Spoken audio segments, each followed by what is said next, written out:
Si vous avez dépassé 60 ans, il y a une réalité que peu de gens vous expliquent clairement. L'aéroport ne fonctionne pas exactement de la même manière pour vous que pour les autres passagers. Il existe des protocoles internes, des droits spécifiques et des procédures adaptées aux personnes âgées. Pourtant, ils ne s'activent jamais automatiquement. Avoir l'âge requis ne suffit pas. Il faut savoir quand parler, comment formuler la demande et quelles expressions utiliser. Si vous ne dites rien, le système vous traitera comme n'importe quel autre passager, même lorsque les règles internes ou la loi prévoient un traitement différent. Et il y a un point presque jamais mentionné. Chaque assistance demandée, chaque priorité activée, chaque code spécial ajouté à votre réservation. Tout est enregistré. Vous ne voyez pas ces données, mais les compagnies aériennes, les aéroports et, dans de nombreux pays, les autorités frontalières y ont accès. Ce n'est pas une menace, c'est de l'information. Et comprendre comment elle fonctionne change complètement votre position. Commençons. Privilège 12. Exemption de contrôle standard pour raison médicale. Après 60 ans, le passage au contrôle de sécurité peut être différent si des raisons médicales sont en jeu. Si vous transportez dans votre bagage cabine des inhalateurs, de l'insuline, des liquides médicaux, des dispositifs respiratoires, tout équipement essentiel lié à votre santé, vous n'êtes pas obligé de les retirer selon la procédure standard, à condition qu'ils soient justifiés médicalement. Le problème est que le personnel ne le mentionne presque jamais. Ils appliquent le protocole général jusqu'à ce qu'une personne utilise la formulation adéquate. Dans un aéroport international, un homme de 72 ans a sorti son inhalateur pendant le contrôle. L'agent lui a demandé son âge. Après avoir entendu la réponse, il lui a simplement dit de le laisser dans le sac. Ce même passager avait voyagé plusieurs fois auparavant sans savoir qu'il pouvait agir autrement. Qu'est-ce qui a fait la différence ? La précision des mots. La formulation correcte n'est ni une supplication, ni une explication confuse. C'est une déclaration claire. J'ai plus de 60 ans et je transporte des dispositifs médicaux. Je suis exempt du contrôle standard. Vous ne demandez pas une faveur. Vous signalez une condition reconnue. L'erreur la plus fréquente est de rester silencieux et d'obéir sans savoir que des règles spécifiques existent. Privilège 11. Embarquement prioritaire sans fauteuil roulant. Une idée fausse très répandue affirme que seul un passager en fauteuil roulant peut embarquer en priorité. C'est incorrect. Si vous avez plus de 60 ans et que vous avez besoin de plus de temps pour marcher, vous installer ou vous stabiliser, vous pouvez demander un embarquement prioritaire, même si vous vous déplacez seul. Une femme de 64 ans, marchant sans aide mais souffrant du genou, s'est présentée à la porte d'embarquement et a dit calmement « J'ai 64 ans et j'ai besoin de plus de temps pour embarquer. Je n'ai pas besoin de fauteuil roulant, seulement d'un rythme adapté. » Aucune enquête, aucune demande de certificat médical. Elle a été placée dans le premier groupe. Ce que beaucoup ignorent, c'est que l'embarquement prioritaire n'est presque jamais proposé spontanément. Et chaque activation de ce type de bénéfice est enregistrée dans votre historique de voyage. Nous verrons plus loin pourquoi cela peut être important. Privilège 10. Accompagnant autorisé sans billet. Si vous avez plus de 60 ans et que vous avez besoin d'assistance pour vous déplacer dans l'aéroport, votre accompagnant peut passer le contrôle de sécurité avec vous, même s'il ne voyage pas. Cette autorisation permet à un proche ou à un aidant de vous accompagner jusqu'à la porte d'embarquement et de rester avec vous pendant toute la phase pré-vol. Mais cela doit être présenté comme un droit conditionné par l'âge et le besoin d'assistance. La formulation recommandée est « J'ai plus de 60 ans et j'ai besoin d'un accompagnant jusqu'à la porte d'embarquement. Je demande un laissez-passer temporaire pour mon accompagnant. » La procédure est généralement simple. Vous présentez votre passeport et votre carte d'embarquement. L'accompagnant présente une pièce d'identité. L'aéroport délivre un laissez-passer temporaire limité. Erreur fréquente. Acceptez le premier refus sans insister. Souvent, ce non initial reflète une méconnaissance du protocole plutôt qu'une vraie interdiction. Privilège 9. Assistance continue, sans interruption. Lorsqu'un passager âgé demande une assistance, la règle est claire, il ne doit pas être laissé seul à des moments critiques du processus. Pourtant, en pratique, il arrive que on vous accompagne en fauteuil roulant jusqu'à la porte, puis l'assistant s'en va. Lorsque l'embarquement commence, vous êtes livré à vous-même. Pour éviter cela, il est essentiel de préciser dès le départ « J'ai besoin d'une assistance continue jusqu'à ce que je sois à bord et installé à mon siège. Merci de rester avec moi jusqu'à la fin du processus. » Si l'employé indique « Ne pas pouvoir rester », demandez un superviseur. Ne pas préciser cette continuité est l'erreur la plus courante. Privilège 8. Changement gratuit pour un siège plus adapté. De nombreuses personnes âgées paient pour changer de siège sans savoir que, dans certaines situations, ce changement peut être gratuit. Si vous avez reçu un siège central, un siège à l'arrière de l'avion, un siège rendant l'accès aux toilettes difficile, vous pouvez demander une réattribution sans frais, sous réserve de disponibilité, notamment en cas de besoin médical, mobilité réduite, urgence physiologique, recommandations préventives liées à l'âge. La demande doit être formulée avant l'embarquement définitif, idéalement en contactant la compagnie ou en vous adressant au service client. Erreur fréquente. Payer immédiatement sans poser la question. Privilège 7. Le sac médical ne compte pas comme bagage.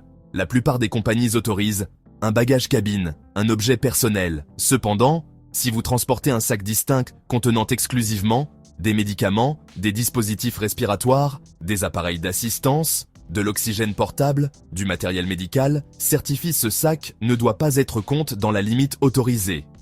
Formulation recommande, ce sac contient uniquement du matériel médical. Il n'entre pas dans la limite de bagage. J'ai plus de 60 ans. L'erreur habituelle est de se justifier excessivement ou d'accepter un refus immédiat. Le règlement existe. Privilège 6. Protection du bagage médical à la porte d'embarquement. Lorsque l'avion est complet, le personnel peut demander aux passagers de placer leur bagage cabine en soute. C'est une pratique courante, mais il existe une limite claire. Si votre bagage contient des médicaments essentiels, des dispositifs médicaux, des articles indispensables à votre santé pendant le vol, vous ne pouvez pas être contraint de vous en séparer. La déclaration doit être simple et ferme. Ce bagage contient des médicaments et des articles médicaux essentiels. Il doit rester avec moi à bord. Inutile de négocier, inutile d'argumenter longuement. Et surtout, n'acceptez pas la pression du type « seulement pour cette fois ». Erreur critique, cédez. Une fois le bagage envoyé en soute, vous perdez l'accès immédiat à des éléments potentiellement vitaux. Privilège 5. Exonération de frais pour les passagers âgés. Certaines compagnies disposent de politiques internes, rarement mises en avant, permettant la suppression de frais de modification, l'annulation de pénalités, l'ajustement de réservations sans coût lorsqu'un passager a plus de 60 ans et que la raison est liée à la santé ou à la mobilité. Ces dispositions ne figurent pas toujours clairement sur les sites internet. Il faut les demander. La formulation efficace reste neutre et factuelle. J'ai plus de 60 ans. La modification est liée à des raisons médicales ou de mobilité. Existe-t-il une politique de courtoisie pour les passagers âgés ? Souvent, l'agent doit consulter un supérieur. Cela n'est pas garanti, mais les chances augmentent considérablement lorsque la demande est formulée correctement. Erreur fréquente, pensez que le système est totalement inflexible. Privilège 4. Activation du code d'assistance spéciale. C'est l'un des mécanismes les plus importants et les moins connus. Les compagnies aériennes utilisent des codes internes pour identifier les passagers nécessitant une assistance continue.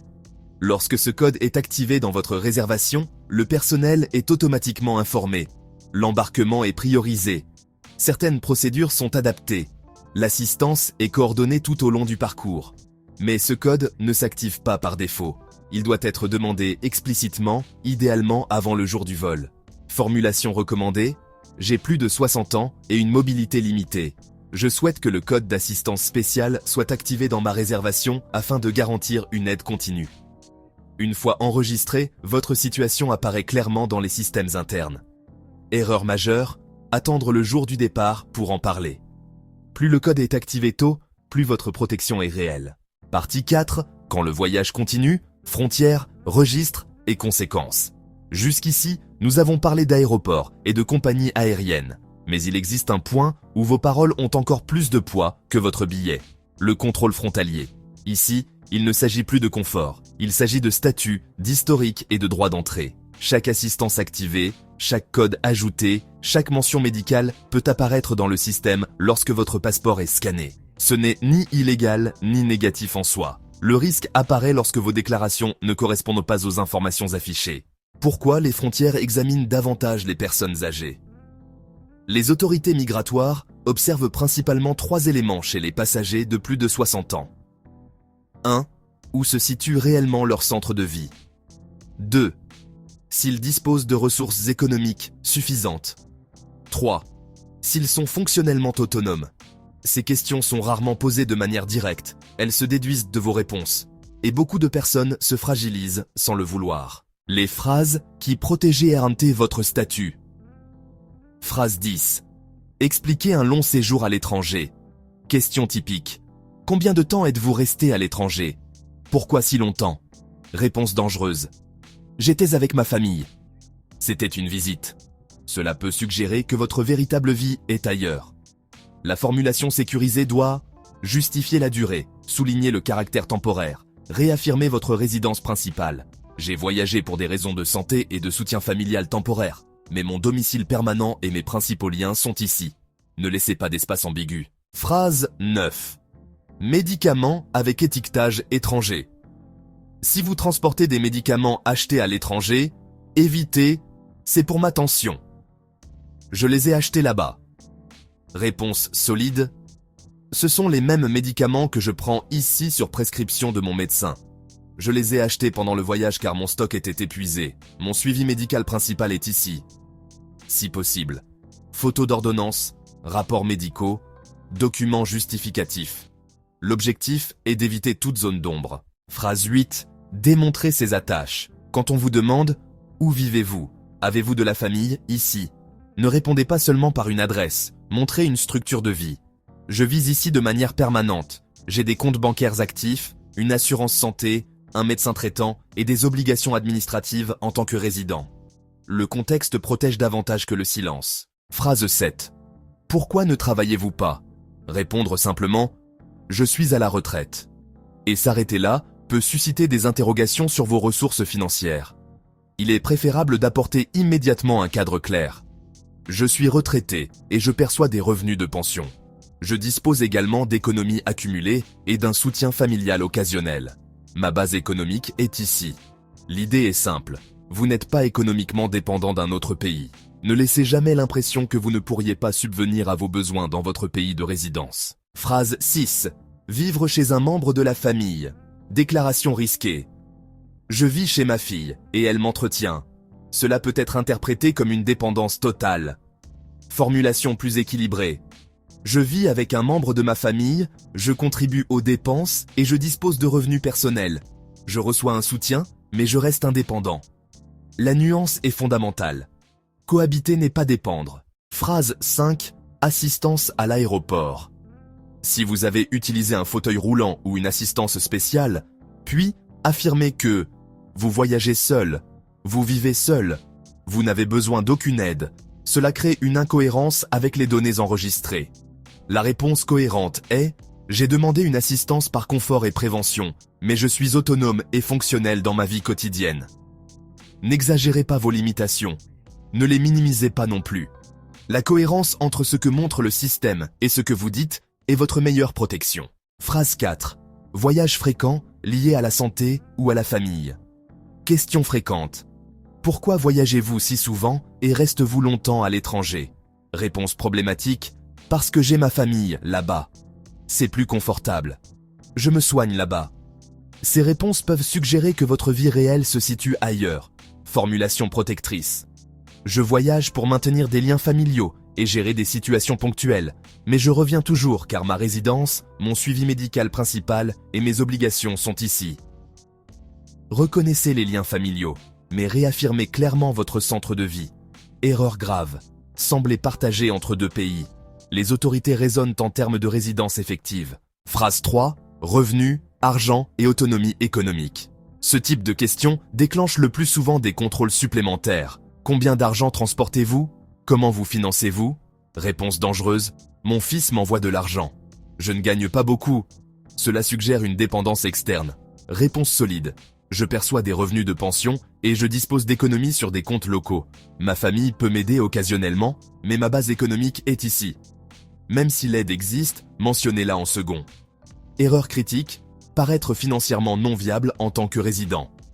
Si les autorités estiment que vous ne travaillez pas, vous n'avez pas de ressources suffisantes, vous dépendez de l'étranger.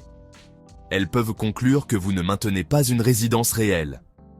Beaucoup de personnes perdent leur position sans en être conscientes à ce stade. Phrase 2. Absence prolongée pour s'occuper d'un proche. Question. Pourquoi êtes-vous resté si longtemps à l'étranger? Réponse insuffisante. Ma mère était malade. Je ne pouvais pas revenir plus tôt.